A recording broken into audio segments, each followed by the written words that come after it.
ہر دفعہ اس کی آنکھوں میں سرخی اترتی، اس کی ٹھوڑی کپ کپانے لگتی، اور جب کلمہ طیب کے اسٹیکر والے دروازے پر پہنچتی تو ضبط ساتھ چھوڑ جاتا۔ پھر تو ان آنکھوں سے برستا پانی اس گھر پر ساون لے آتا، مگر آج کاغذ پر پینسل چلاتے ہوئے آنکھوں میں سرخی اور پانی کی جگہ چمک تھی، لبوں پر ہلکی سی پیاری سی مسکان تھی۔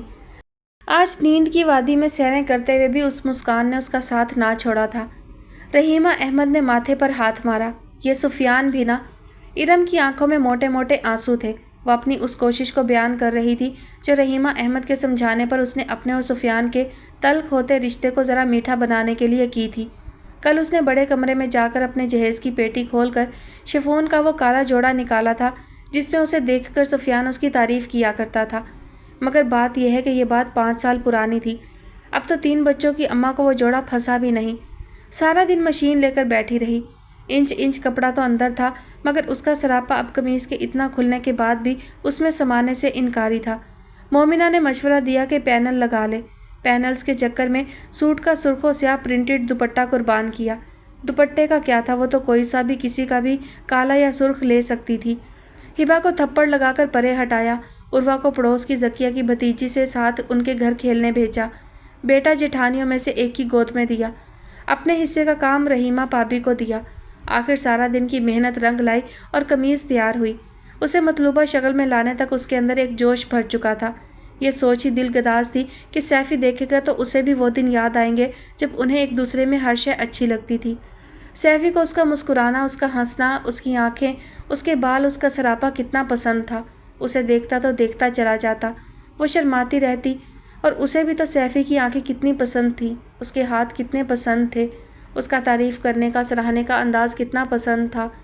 اچھے دنوں کی یادوں میں ڈوب کر جو تیار ہوئی تو کتنے ہی دن بعد خود کو صرف اور صرف مجازی خدا کے لیے سنوارنا اچھا لگا۔ ہونٹوں پر خود بخود گنگناہٹ سی آ گئی۔ سیفی کی موٹر سائیکل کا ہارن بجا تو دل الگ ہی لے پر دھڑکا۔ جھجکتے مسکراتے گیٹ کے پاس جا کر اس کا استقبال کیا۔ کہاں جا رہی ہو؟ سفیان اس کی تیاریاں دیکھ کر پہلے ٹھٹکا پھر پوچھا۔ ارم کے نازک دل پر چھری چلی مگر جلد سنبھل گئی اور اس کے ہاتھ سے شاپر پکڑتے ہوئے مسکرا کر ناز و ادا سے جواب دیا، کہیں نہیں، تمہیں پسند ہے نا یہ سوٹ، اس لیے پہنا۔ مہینے کے آخری دن ہے، تمہیں شاپنگ نہیں کروا سکتا، وہ کہتے ہوئے کمرے کی طرف بڑھا۔ اس کسائی نے تو ٹوکا ہی دے مارا، تڑپ تڑپ گئی، مگر حوا کی بیٹی نے ہونٹوں سے مسکراہٹ جدا نہ کی۔ تمہارے ہوتے ہوئے مجھے کسی اور شے کی ضرورت نہیں۔ عین وقت پر شاندار ڈائیلاگ بھی یاد آ گیا تھا۔ میں تمہیں تمہارے میکے نہیں لے کر جا رہا، کم از کم اس ہفتے تو سوال ہی پیدا نہیں ہوتا۔ وہ برآمدے میں کھڑی بھابھی کو سلام کرتے ساتھ اس کے جذبات کا کیما بناتے اپنے کمرے میں داخل ہوا۔ آفرین ہے اس جگرے والی لڑکی پہ، مسکراتی رہی مسکراتی رہی۔ عروہ کے پیپرز ہونے والے ہیں، بھلا امی کے پاس جا بھی کیسے سکتے ہیں؟ اس نے ہلکا سا ہنسنے کی بھرپور کوشش بھی کی، ایک ادا سے اس کے کندھے سے گرد بھی جھاڑی جو جھک کر جوتے اتار رہا تھا۔ میرے سامنے میری بھابھیوں بھتیجیوں کی برائیاں نہ کرنا۔ بڑا ہی مشکل تھا، بلکہ ناممکن سا تھا لبوں پر مسکراہٹ سجائے رکھنا، مگر مشرقی عظیم بیٹی نے یہ کارنامہ سر انجام دیا اور مسکراتی رہی۔ میں کیوں کروں گی ان کی برائیاں؟ وہ سب تو اتنی اچھی ہیں، نصیب والیوں کو ملتا ہے ایسا سسرال۔ قصبے چودھری نگر میں کیبل نہ چلتا تھا، انڈین سوپس نہ دیکھے جاتے تھے، مگر عورت تو عورت ہے نا، بھارتی ناری ہو یا دختر پاکستان۔ ایسا شاندار مکالمہ بولا کہ 1 منٹ کے لیے تو سفیان بھی گنگ ہو گیا۔ اچھا پھر سیدھا سیدھا بتاؤ کیا کام ہے؟ آخر اس نے بیگم کی تیاریاں اور مسکراہٹوں کے پیچھے چھپے مقصد کو جاننے کے لیے سیدھا سیدھا ہی پوچھ لیا۔ یہی سوال اس کے لیے پھانسی کا پھندا ثابت ہوا۔ اب تو وہ 100 بار مسکرا کر میری طرف دیکھے گا تو بھی میں 1 بار نہیں مسکراؤں گی۔ بہتے آنسوؤں کے بیچ انگلی اٹھا کر اس نے دھمکی دی۔ رحیمہ احمد نے تسلی دینے کے سے انداز میں اس کے کندھے پر ہاتھ رکھا۔ اس کے آنسوؤں میں مزید روانی آئی۔ اصل میں زیادہ قصور آج کل کی عورت کا ہی ہے کہ ہاں اب بھی قصور میرا ہی ہے، مار لیں آپ بھی میرے سر میں جوتیاں۔ ارم روتے روتے چلائی، آپ کا دیور تو فرشتہ ہے نا؟ اب وہ ہچکیوں کے ساتھ رونے لگی۔ رحیمہ احمد نے دکھ سے اسے دیکھا، وہ اسے کچھ اور سمجھانا چاہ رہی تھی مگر وہ کچھ بھی سنے بنا روتی چلی گئی۔ واقعی ہوئی تو اس کے ساتھ زیادتی تھی، سفیان بھی نا۔ انہوں نے گھڑی میں وقت دیکھا، اب انہیں سفیان کی کلاس لینا تھی۔ پسینے کے قطرے اس کے ماتھے سے کنپٹی اور کنپٹی سے گردن تک رینگتے پھر چولی میں جا کر بھٹک جاتے۔ ایسے ہی قطرے اس کی پنڈلیوں سے لڑکتے ہوئے آتے اور اس کے پاؤں کی کٹی پھٹی ایڑیوں کی دراڑوں میں گم ہو جاتے۔ اس نے بڑی سی لال روٹی توے پر ڈالی اور دائیں ہاتھ کی پشت سے ماتھا صاف کر کے قطروں کو ہاتھ جھٹک کے پرے پھینکا، پھر انگلیوں کی چٹکی سے چولی سینے سے ذرا ہٹا کر اندر پھونک ماری، پر گرمی کی شدت میں ان بے ضرر کوششوں سے کوئی فرق نہ پڑا۔ ایسا لگتا تھا سورج آج دھرتی کو بھون کر ہی دم لے گا۔ دھوپ کی پہنچ اس باورچی خانے تک بھی تھی۔ لمبائی چوڑائی میں یہ جگہ اتنی تھی کہ چولہے کے ساتھ بمشکل ایک بندہ اس میں سما پاتا، اور اونچائی میں اتنا کہ سیدھا صرف سردیوں میں ہوا جا سکتا تھا جب اس پہ سے کاٹھیوں کی چھت ہٹا دی جاتی۔ اماں، بھاگن کدھر ہے؟ رامو کمرے سے نکل کر اس کی طرف آیا۔ اس کے ہاتھ میں دھنک رنگ چنری تھی۔ بھاگن نہیں، نبھاگن ہے وہ بڑبڑاتے ہوئے توے پر پڑی روٹی پلٹنے لگی۔ کیا کہا اماں؟ رامو سن نہیں پایا تھا۔ اپنے مامے کے گھر گئی ہے۔ اب بھی وہ اتنی آہستہ بولی تھی کہ رامو بمشکل سن پایا۔ جب میں مہینہ پہلے آیا تھا تب بھی وہ اپنے مامے کی طرف گئی ہوئی تھی، واپس کیوں نہیں آئی ابھی تک؟ وہ چنچلایا۔ ہولی کے بعد سے اس نے شاید بھاگن کو ایک بار ہی دیکھا تھا۔ اس کی مامی کو سورا ہوا ہے، بیمار پڑی ہے۔ بھاگن سورے کو دیکھتی ہے۔ چولہے میں آگ تو ٹھیک جل رہی تھی، پھر دھواں آنکھوں میں جانے کہاں سے بھر گیا تھا۔ اماں، وہ تو خود ابھی بچی ہے اور اس سے ایسے کام؟ بچے کو بچہ رہنے دیا کریں آپ لوگ۔ معصوم سی دو چوٹیوں والی بھاگن کا چہرہ اس کی نگاہوں میں گھوما تو وہ ناگواری سے کہنے لگا۔ گنگا عجیب سے انداز میں بڑبڑائی۔ جسے دنیا اپنا منہ دکھا دے اسے بڑا ہونے میں دیر نہیں لگتی۔ رامو کو اس کی بڑبڑاہٹ اب بھی سمجھ نہ آئی۔ وہ الجھن بھرے انداز میں اسے دیکھ رہا تھا جو اب ایک اور لکڑی اٹھا کر چولہے میں رکھ رہی تھی۔ یہ 3 میل پرے تو ہے اس کے مامے کی گوٹھ، میں اسے لینے جا رہا ہوں۔ اس نے اچانک فیصلہ کر لیا۔ لکڑی گنگا کے ہاتھ سے چھوٹ کر چولہے میں جا گری۔ کئی چنگاریاں اس کے ہاتھ اور بازو پر آ پڑیں۔ اس کی ماں نے بھیجا ہے نا اسے، تیرے کو کیا مسئلہ ہے؟ اور میرا تو دماغ خراب ہے نا جو تیرے لیے آج کام پہ نہیں گئی۔ تو چلا جا وہاں اور سارا دن وہاں لگا دینا، پھر کل واپس چلا جائے گا۔ ماں کا کیا ہے؟ وہ جو ارادہ باندھتے ہی اٹھ کھڑا ہوا تھا خاموشی سے چنری گود میں رکھ کر پھر اسی چوکی پر بیٹھ گیا اور کنکھیوں سے ماں کی طرف دیکھتے ہوئے پرات سے آٹا لے کر پیڑا بنانے لگا۔ وہ کنک کی روٹی کھانے کا عادی تھا۔ یہاں چاول کی بڑی بڑی سی لال روٹیاں بنتی۔ جتنی مشقت یہ لوگ کرتے تھے، کنک کی 4 روٹیاں بھی ان کی بھوک کہاں مٹا پاتی۔ چاول کی 1 روٹی ہی ملتی مگر پیٹ کو کچھ آسرا تو کرتی۔ یہ اور بات کہ وہ کنک کے بجائے چوک کھاتے یا پھر پیٹ میں روڑی پتھر ڈالتے۔ قرضے تو پھر بھی جانے ان کی اگلی کتنی نسلوں تک چڑھے رہنے تھے۔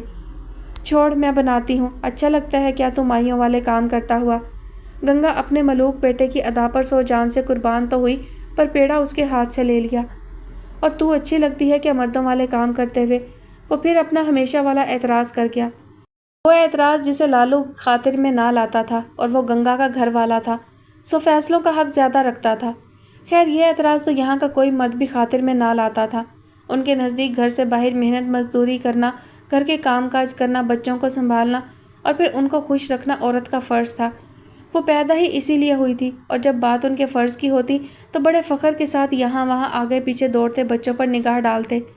لگتا ہے شہر میں ساری رانیاں دیکھتا ہے اس لیے ماں کو بھی رانی بنانا چاہتا ہے، ورنہ ادھر مردوں کو تو برا نہیں لگتا۔ گنگا سوچے گئی اور سچ بات تو یہ کہ بڑھاپا آنے اور بیٹے کے احساس دلانے سے پہلے تک تو وہ خود بھی کولہوں کے بیل کی طرح جتے رہنے کو ہی اپنی زندگی سمجھتی تھی۔ دھوپ میں کیوں بیٹھا ہے؟ جا اندر جا کے بیٹھ۔ اس کو پسینے پسینے ہوتے دیکھ کر گنگا نے پیار سے کہا۔ تو نے مجھے جانے نہیں دیا، اب میں وہیں بیٹھوں گا جہاں تو ہوگی۔ آج سارا دن تمہاری نظروں کے سامنے سے نہیں ہٹنا میں نے۔ اس نے جان بوجھ کر ماں کو اپنی خفگی جتائی۔ ہائے رامو، گنگا کا زور چلے تو تیرے کو ساری زندگی اپنی نظر کے سامنے سے ہٹنے نہ دے۔ گنگا کے زخموں کو چھیڑ دیا تھا انجانے میں اس نے۔ تیرے کو کیا خبر، تیری ماں کا کام ہی تیری صورت کے لیے ترسنا رہ گیا ہے۔ تو چلا جاتا ہے تو سارا کچھ ختم کر جاتا ہے۔ اس کے چہرے کی جھریوں میں کئی گنا اضافہ ہوا۔ اماں ایک بات۔ لالو کو دیکھ کر وہ چپ ہو گیا جبکہ لالو نے ایک نظر بھی ان دونوں پر نہ ڈالی اور ان کے پاس سے گزر کر اندر چلا گیا۔ تھوڑی دیر بعد جامنی رنگ کا قمیض شلوار پہن کر آنکھوں میں ڈھیر سارا سرما انڈیل کر باہر نکلا۔ ہاتھ میں کندھے پہ رکھنے والا بڑا سا رومال تھا۔ دونوں ماں بیٹا سمجھ گئے کہ تیاری شہر جانے کی تھی۔ روٹی تیار ہے، گنگا نے اطلاع دی۔ لالو کوئی بھی جواب دیے بنا اپنے بوٹ صاف کر کے چلا گیا۔ گوشت سے خالی اس کی ٹانگ میں ہلکی سی لنگڑاہٹ تھی۔ رامو کی نگاہیں اس کے پیچھے تک گئیں۔ ان نگاہوں میں حسرت تھی، محبت تھی۔ لالو کے آنے سے پہلے وہ اپنی ماں سے پوچھنے لگا تھا کہ کیا اس کے باپ نے بھی کبھی اسے یاد کیا ہے، کبھی اس کا ذکر کیا ہے، مگر اب اسے لگ رہا تھا کہ ایسے سوال کے جواب میں اسے اپنی ماں کی چپ ہی ملے گی، پھر کیوں نہ وہ خود ہی خاموش رہے۔ آج خورشید بڑے جلال میں تھا، چہرہ دکھاتے ہی آگ کے گولے جو برسانے شروع کیے تو بس اللہ کی پناہ۔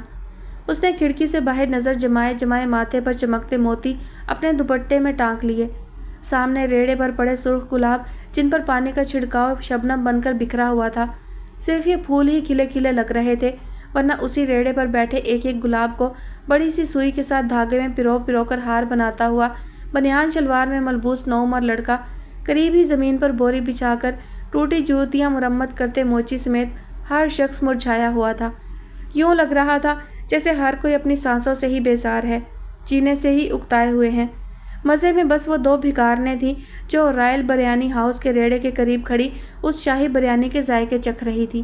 کندھے پر کولر سجائے کلفی والا پاس سے گزرا تو انہیں زیادہ محنت نہیں کرنی پڑی، ایک ناز بھری مسکراہٹ ہی کافی تھی۔ کولر میں سے دو گلابی کلفیاں نکل کر ان کے ہاتھ میں پہنچ گئیں۔ اس کی نظریں پھر جھریوں بھرے چہرے والے موچی پر چلی گئیں جو چمڑے کے ایک ٹکڑے کے ساتھ بدن کا پسینہ پہنچ رہا تھا۔ محنت کر کے کھانا کتنا مشکل اور مانگ کر کھانا کتنا آسان ہے۔ اسود اس کے ساتھ والی سیٹ پر آ کر بیٹھا تو وہ بولی، مانگنے کے لیے عزت نفس اور خودداری کو ڈیتھ بیڈ پر سلانا پڑتا ہے عزیزی امتل۔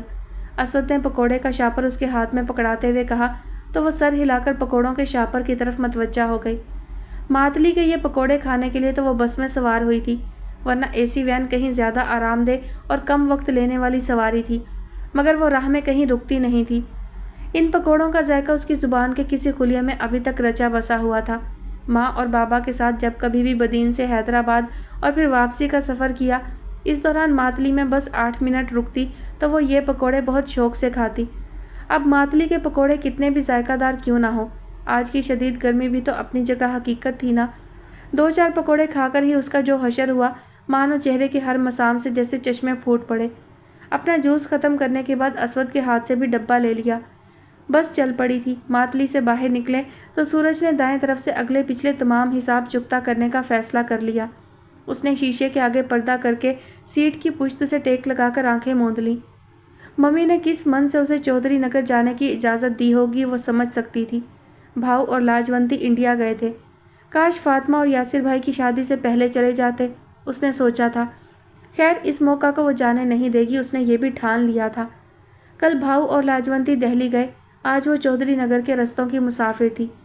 ممی نے پہلے تو سختی سے منع کر دیا تھا، مگر ماں، کہا نا ماں بڑی بے بس عورت ہوتی ہے۔ بس سے اترتے ہی ہمایوں پر نظر پڑی تو خوشگوار سی حیرت ہوئی اسے۔ بھلی کری آیو، جی آیا نو، ویلکم، خوش آمدید، مرحبا۔ ہمایوں نے آگے بڑھتے ہوئے استقبالیہ جملے ادا کیے تو وہ ہنس پڑی۔ گرمی کا سارا احساس زائل ہو گیا۔ بس کنیز، سلام بہت ہے، کورنچ بجا لانے کی ضرورت نہیں۔ شہنشاہ ہمایوں بہت منکسر المزاج ہے۔ وہ لان کی قمیض کا دامن سیدھا کرنے کے لیے تھوڑی جھکی تو وہ بول اٹھا، ہو گئی شروع تم؟ اسود بیگ نیچے رکھ کر اس سے ملنے لگا۔ چلیں، شاہی سواری تیار ہے۔ وہ اپنے موٹر سائیکل کی طرف بڑھا۔ اور اسود کیسے جائے گا؟ قسم لے لو بی بی، اسود کو گھر کا رستہ معلوم ہے، وہ اپنے مخصوص انداز میں بولا تو وہ ہنستے ہوئے اس کے پیچھے بیٹھ گئی۔ بیگ اسود نے اپنے پاس رکھ لیا تھا کہ وہ لے آئے گا۔ اف، بدین کتنا بدل گیا ہے۔ بدین تو بالکل نہیں بدلا۔ ہر رستے ہر موڑ سے گزرتے ہوئے اس کے لبوں سے بے ساختہ کچھ ایسے ہی جملے ادا ہو رہے تھے۔ اپنے اسکول کو جاتی سڑک دیکھ کر وہ یوں اچھلی کے گرنے میں بس کچھ ہی کسر باقی رہ گئی تھی۔ آرام سے بیٹھو ورنہ تمہارا خون میرے سر آنا ہے۔ پہلے ہی وہ لفٹ نہیں کرواتی، جیل میں کیا خاک ملنے آئے گی؟ وہ کون؟ اس نے کوئی جواب نہیں دیا، مسکراتا رہا۔ ہمایوں بتاؤ نا، اس نے ہمایوں کا کندھا پکڑ کر ہلایا، لہجہ پر اشتیاق، مگر وہ جواب دینے کے موڈ میں نہ لگ رہا تھا۔ نہ بتاؤ، میں خود ہی فاطمہ یا مومنہ سے پوچھ لوں گی۔ فاطمہ سے پوچھ لینا، مومنہ سے نہیں پوچھنا، مشرقی لڑکی ہے، شرماتی رہے گی، کچھ بتائے گی نہیں۔ وہ کیوں شرمائے گی؟ اوہ اچھا، اب سمجھی، وہ ہنسی تھی۔ ہمایوں کی مسکراہٹ گہری ہو گئی۔ وہ تھوڑی دیر اسے تنگ کرتی رہی۔ سورج کا غصہ اترا تو دھرتی نے بھی سکون کا سانس لیا تھا۔ شام کی مستی بھری ہواؤں نے اپنی چنچل ادائیں دکھانی شروع کر دی تھیں۔ موٹر سائیکل سڑک سے اتر کر میر واہ کے دائیں کنارے کی طرف مڑنے لگی تو اس کے ہونٹوں پر سجی مسکراہٹ گہری ہو گئی۔ اس نہر سے اس کا بڑا گہرا رشتہ تھا۔ اس کی لہروں نے ہی تو اس صدف کو اگل کر رحیمہ احمد اور چودھری احمد یعقوب کے آنگن میں اچھالا تھا۔ اس نے آنکھیں ایک دفعہ میچ کر کھولیں اور جب نگاہ میر واہ پر پڑی تو دھک رہ گئی۔ یہ اس واہ کا سارا پانی کہاں گیا؟ اس نے اس جوہر کی طرف دیکھتے ہوئے سوال کیا جس کی نچلی سطح پہ بے حد گدلا پانی کھڑا تھا۔ قسم لے لو سارا میں نے نہیں پیا۔ چودھری ہمایوں سلیمان اور سنجیدگی، یہ کمبینیشن تو شاید بنا ہی نہ تھا۔ اس نے اس کی پشت پر دھپ لگاتے ہوئے پھر میرواہ کی طرف دیکھا جس میں ڈوبی تھی تو درگا دیوی تھی اور جب ابھری تھی تو امتل احد تھی۔ سندھو دریا کی طرح میرواہ کے رنگ و روپ کو بھی نظر لگ چکی تھی جیسے۔ لڑکی تم نے واٹر سائیکل نہیں پڑھا کیا؟ پانی بخارات بن کر اڑ گیا ہے، بارش ہونے دو، میرواہ پھر سے بھر جائے گی۔ ہمایوں اسے دیکھ نہیں رہا تھا مگر اس کی چپ کو محسوس کر گیا تھا، اسی لیے ہلکے پھلکے انداز میں بولا۔ وہ ہلکا سا مسکرا دی مگر چپ ہی رہی۔ یہ کائی زدہ اجڑی ہوئی میرواہ اس کا دھیان دوسری طرف تب ہی کر پائی جب موٹر سائیکل نے اس کے کنارے سے اتر کر چودھری نگر کا رخ کیا۔ اس کا دل فلک تک جاتی پینگ میں جھولنے لگا، آنکھوں اور ہاتھوں میں نمی اتر آئی، ٹھوڑی اور لب ہلکے ہلکے کپ کپانے لگے۔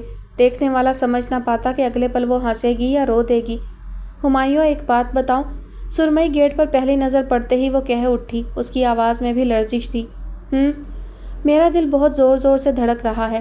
اس کی نظریں لمحہ بلمحہ قریب آتے اس بڑے سے چوڑے سے سرمئی گیٹ پر جمی ہوئی تھی جس کے اس پار اس کی زندگی، اس کی خوشیاں بستی تھیں۔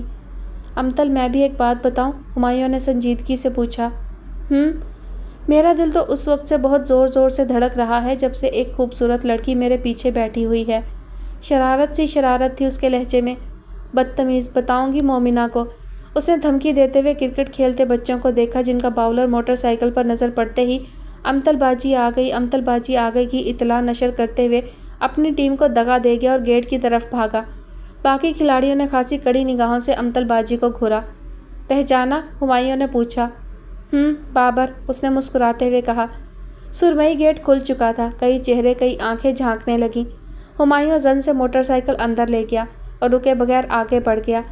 لڑکیاں ہاتھوں میں پھولوں کی پلیٹیں تھامے چیختی اور خواتین وے ہمایوں، وے منڈیا، وے کھوتیا کرتی رہ گئیں، پر اس نے کان بند کر کے پورے صحن میں یہاں سے لے کر وہاں تک اسے چکر دیا، بالکل ایسے جیسے چودھری احمد یعقوب دیا کرتے تھے۔ پھر موٹر سائیکل لا کر مومنہ اور فاطمہ کے بیچ یوں روکی کہ بس ان کے پاؤں نیچے آنے کی کمی رہ گئی۔ دونوں اچھل کر جو پرے ہوئیں تو اپنی پھولوں کی پلیٹیں تو ان کے ہاتھ سے گئیں ہی، ساتھ ہی دو چار دوسروں کی بھی گرا دیں۔ اب سنہری لفظوں میں اس کی جو عزت افزائی شروع ہوئی تو امتل کے اترتے ہی فرار ہو گیا۔ وہ مسکراتے ہوئے بھیگی آنکھیں صاف کرتے ہوئے رحیمہ احمد کے واہ کیے بازوؤں میں سما گئی۔ دونوں پیاسی دھرتی تھے، دونوں ایک دوجے کے لیے بارش تھے۔ افراد خانہ کے علاوہ پھپھو فردوس اور ان کے بچے بھی آئے ہوئے تھے۔ ان کا خیال کر کے رحیمہ احمد نے اسے آہستگی سے الگ کیا۔ خود پر ہوتی پھولوں کی بارش میں وہ سب کو ملنے لگی۔ کون کیا کہہ رہا ہے، وہ کس سے مل رہی ہے، کس کو پہچان رہی ہے، کس کو نہیں، اسے کچھ سمجھ نہ آ رہی تھی۔ وہ بس ہنس رہی تھی، وہ بس رو رہی تھی۔ ماروی اپنے ملیر پہنچ گئی تھی۔ وقت اتنا نہیں ہوا تھا مگر چودھری نگر کے اس بڑے سارے گھر میں رات جلدی پڑ جاتی تھی۔ کھانا بھی جلد کھا لیا جاتا اور نماز عشاء ادا کرتے ہی سونے کے لیے لیٹ جاتے۔ بزرگ تو ابھی تک اسی معمول پر تھے اور بچوں کو بھی پیار سے زبردستی یا ڈانٹ ڈپٹ کر اسی روٹین کا پابند بنا دیا جاتا۔ نوجوان البتہ اپنی مرضی کر لیتے تھے اور آج بزرگ، جوان، بچے سبھی اپنی روٹین سے ہٹ گئے تھے۔ امتل جو آئی تھی، بھائی صاحب چودھری احمد یعقوب کی آخری خواہش، رحیمہ بھابھی کی دعا، امتل احد۔ امتل بیٹا، تمہاری امی اور بھائی کا کیا حال ہے؟ چودھری صاحب نے پلیٹ میں سالن نکالتے ہوئے پوچھا۔ برآمدے میں کرسیاں میز ہٹا کر صوفے کے پاس لگا دیے گئے تھے اور کھانا نیچے دسترخوان بچھا کر چن دیا گیا تھا۔ آج سب اکٹھے کھانا کھا رہے تھے۔ رباب، مہرتاب اور اطہر بھی یہاں تھے، البتہ یاسر کی کمی تھی اور سفیان اور اس کی فیملی بھی نہیں تھی۔ ارم بچوں کے ساتھ نواب شاہ گئی ہوئی تھی اپنے میکے۔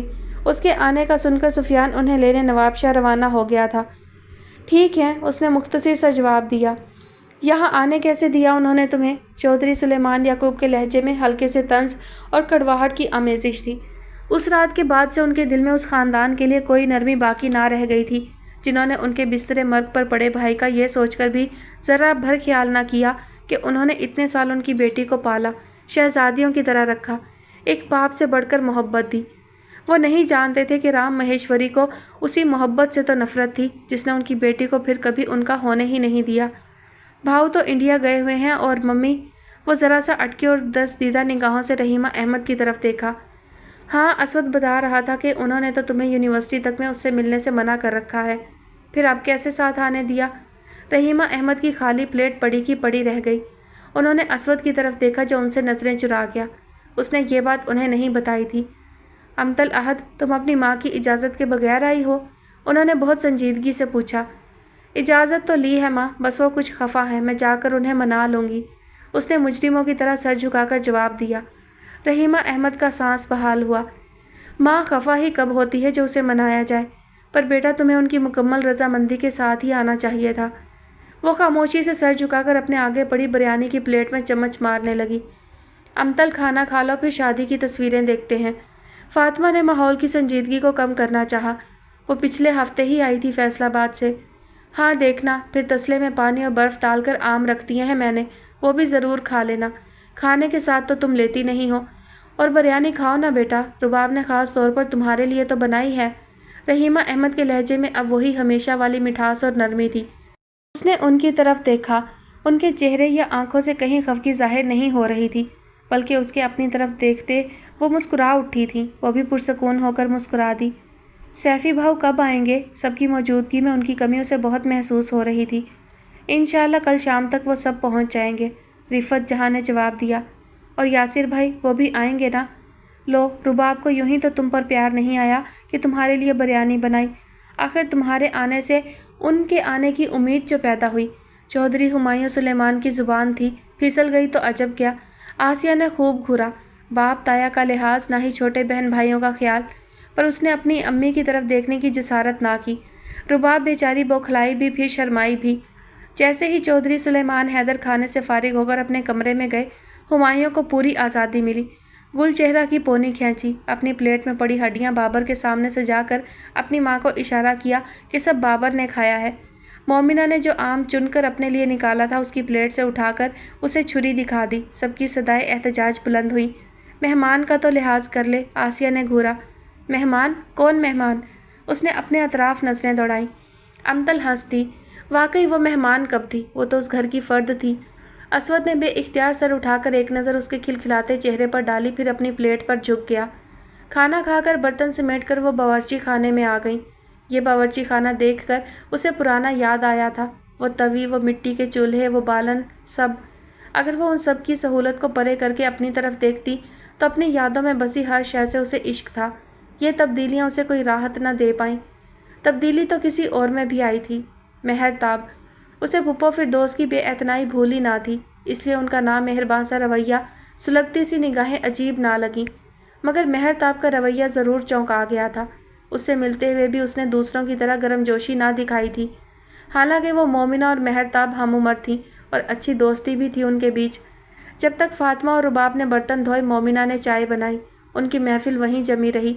سب کو چائے پہنچا کر اپنی ٹرے اٹھا کر وہ سب رباب کے کمرے میں آ گئیں۔ گل چہرہ بھی ان کے ساتھ اندر آنے لگی۔ جہاں ہم جائیں تمہیں ضروری ہمارے پیچھے پیچھے آنا ہوتا ہے، مومنہ نے جھڑک کر اسے باہر بھیج دیا۔ وہ بیچاری عمر کے اس حصے میں تھی کہ بڑی لڑکیاں اسے بچی جان کر اپنے بیچ بیٹھنے نہ دیتی، اور چھوٹی بچیوں کو وہ اتنی بڑی لگتی کہ اپنے کھیل میں شریک نہ کرتی۔ تمہیں کیا مسئلہ ہے، بیٹھنے دیتی اس کو، فاطمہ نے گھرکا۔ کوئی پرائیویسی نہیں اس گھر میں، جدھر جاؤ بچے ہم سے آگے۔ مومنہ کو آزادی اور موقع ملتا تو جوائنٹ فیملی سسٹم کے خلاف ریلیاں نکال سکتی تھی۔ رباب کے کمرے کی چھت ابھی تک سرخ نیلے اور پیلے کاغذی پھولوں سے سجی ہوئی تھی۔ بیڈ کے پیچھے والی دیوار پر یاسر لو رباب چمکیلے کاغذ سے لکھا ہوا تھا۔ سائڈ ٹیبل پر پھولوں والے فریم میں ان کے ولیمے والے دن کی تصویر سجی ہوئی تھی۔ رباب تم کب جاؤ گی کراچی؟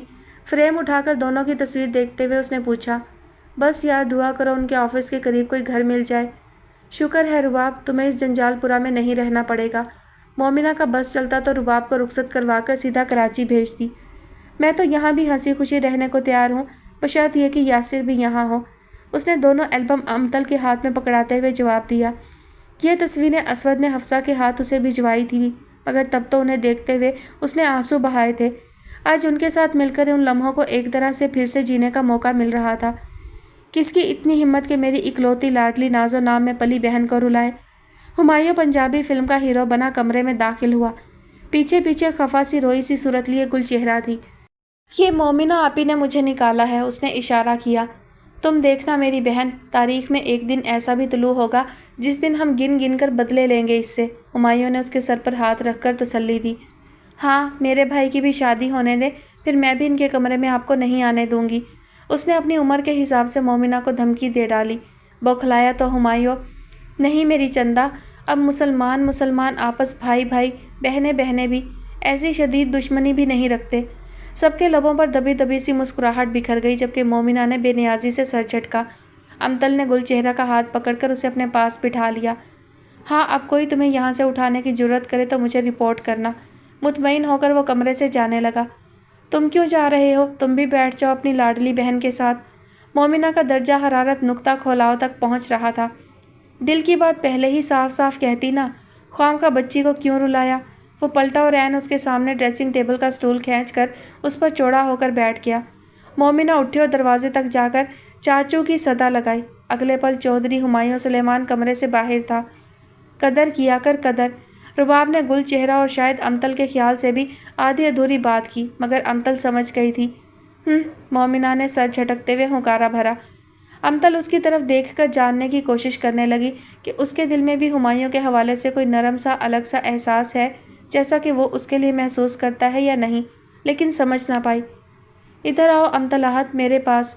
رحیمہ احمد نے اسے بلایا، مگر وہ وہیں چودھری عثمان یعقوب کے پلنگ پر نظریں نیچے کیے سفید اور نیلے پھولوں والے تکیے پر ہاتھ پھیرتی رہی۔ جب سے دونوں ماں بیٹی کمرے میں آئی تھی، وہ تب سے اس پلنگ پر یوں ہی بیٹھی تھی۔ رحیمہ احمد خود اس کے پاس آ کر بیٹھ گئی۔ اس نے ان کی گود میں اپنا سر رکھ دیا۔ کب کے رکے خاموشی سے آنسو بہہ بہہ کر ان کا دامن تر کرنے لگے۔ اسی خاموشی سے ان کی آنکھوں سے گرتے آنسو اس کے بالوں میں جا کر جذب ہونے لگے۔ پھر اس خاموشی میں اس کی سسکیاں ابھرنے لگیں۔ بس میری بچی بس۔ ان کی برداشت سے باہر تھیں یہ سسکیاں۔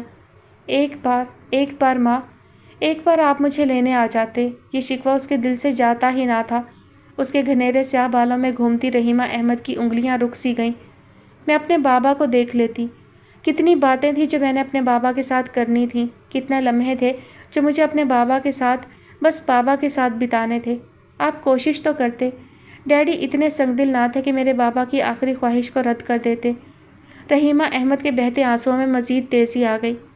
تجھے کیا بتاؤں میری بچی، اس رات میں اور تمہارے بابا بھی یوں ہی سسکے تھے، تڑپے تھے۔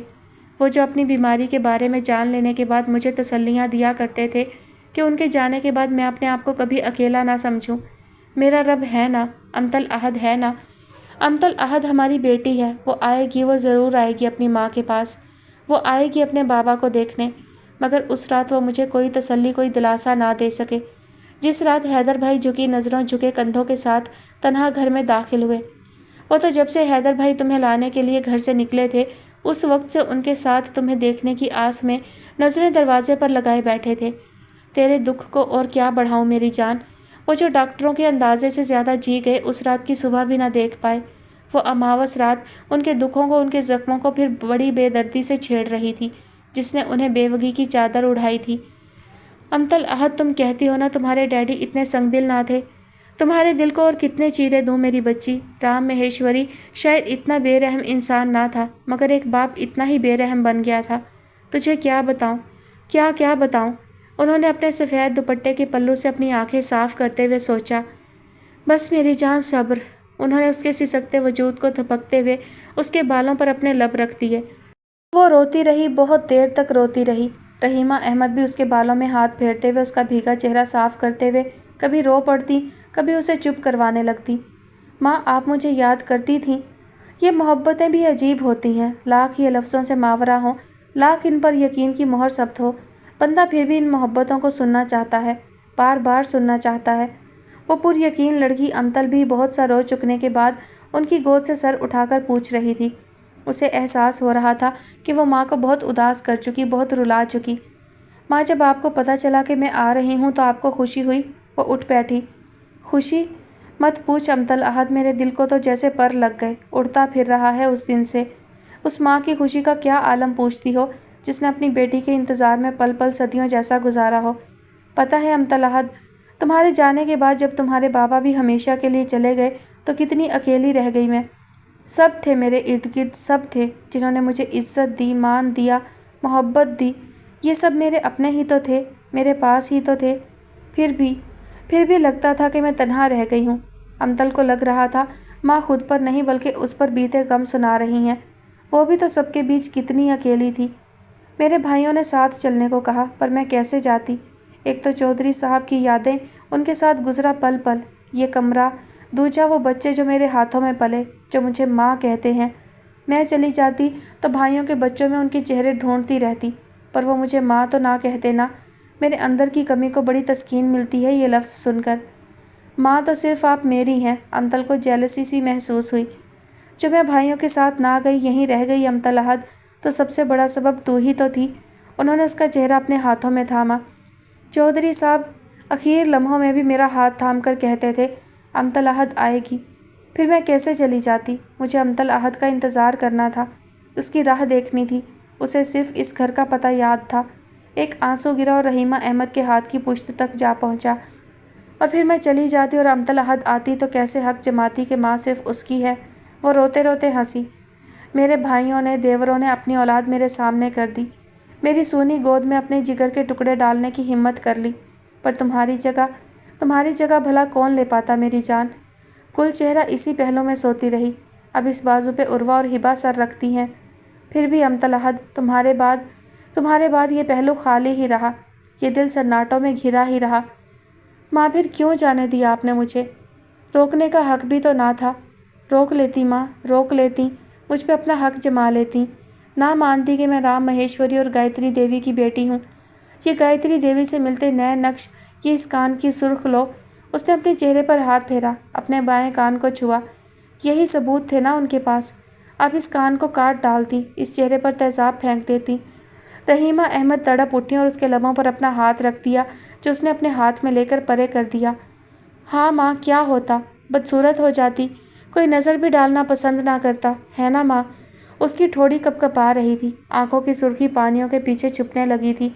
مگر درگا دیوی تو نہ بنتی ماں، آپ کی امتل احد درگا دیوی تو نہ بنتی۔ وہ روتی ہوئی ان کے سینے سے جا لگی۔ اتنی بدصورت، اتنی غلیظ۔ رحیمہ احمد اسے بازوؤں میں سمیٹتے ہوئے نفی میں سر ہلاتی چلی گئیں۔ ان کا چہرہ بالکل سرخ ہو رہا تھا۔ یہی سرخی ان کی آنکھوں کو بھی مل رہی تھی۔ ان کی بیٹی تڑپ رہی تھی، مچل رہی تھی۔ اس کا سکون، اس کا چین انگاروں پر پڑا تھا۔ ان کی آنکھوں کی سرخیاں بڑھتی گئیں، ان کا ضبط اپنا ضبط کھو رہا تھا۔